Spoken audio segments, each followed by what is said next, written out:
দেখবা বয়স হয়েছে 35 বা 30 বা 25, এমন একটা ভাব মনে হবে যে ভাজা মাছটা উল্টায় খাইতে পারে না।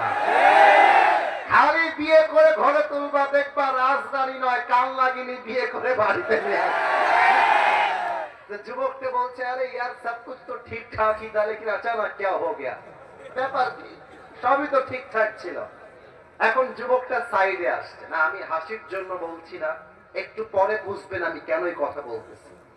তো মেয়েটা বলতেছে আমি আপনার সঙ্গে আলাদা কথা বলবো, এখানে কেউ থাকা যাবে না। তো যুবকটা বলছে যেহেতু আমি ইসলামী শরীয়তকে মানি, আমি আপনার সঙ্গে আলাদা কোনো রুমে যেতে পারবো না, বাট সাইডে যেতে পারি, আমার আব্বা আম্মা ওই পাশে থাকবে। মেয়েটা বলছে ওকে দ্যাটস ফাইন, চলবে, সমস্যা নেই। তো এবং মেয়েটা এবং ছেলেটা দেওয়ালের কাছে আসছে। তো মেয়েটা যুবকটাকে বলছে দেখেন আপনার সব কিছু আমার পছন্দ হয়েছে, একটা জায়গায় আমার ঘোর আপত্তি আছে। যুবকটা বলছে কি প্রবলেম আমাকে বলেন, আমি সলিউশন দিব। মেয়েটা বলতেছে দেখেন আপনার মুখের যে দাড়িটা আছে, আমাকে বিয়ে করতে চাইলে এটা ক্লিন শেভ করে ফেলতে হবে। এটা তো মুসলমানদের নাউজুবিল্লাহ হইতে পারে না, জোরে বলেন নাউজুবিল্লাহ।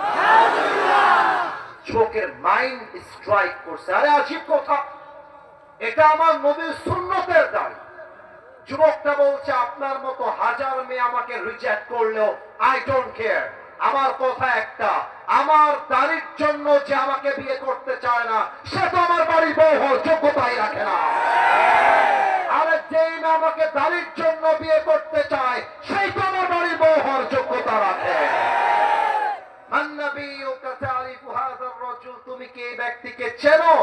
আপনি দাড়ি রাখবেন না, নবীর আদর্শ মানবেন না, নবীর পোশাক পরবেন না, আর বলবেন হাদা নবিয়ুনা মুহাম্মাদুর রাসূলুল্লাহ সাল্লাল্লাহু আলাইহি ওয়াসাল্লাম, তাও হবে না, তাও হবে না।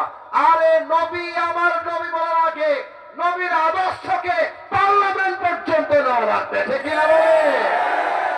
এবার 3 নাম্বার প্রশ্ন করছি, বুকের পাটা ফুলিয়ে উত্তর দিবেন। বলেন তো আমাদের ধর্মের নাম কি? এতটা আসতে চাইনি, আরো জোরে চেয়েছি। আমাদের ধর্মের, ইসলামকে ধর্ম